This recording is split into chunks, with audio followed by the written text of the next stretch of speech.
Remote ID is essentially just a beacon for the drones.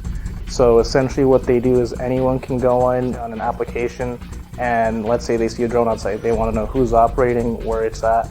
Remote ID is able to do that and thus inform the general public of what's going on, just like how you can with aviation aircrafts, and you can see any aircraft that's in the air at any current time.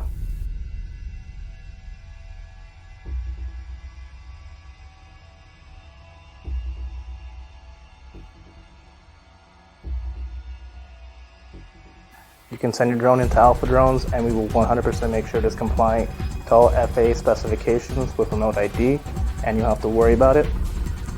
Just ship us your drone at that point and we will take care of the rest.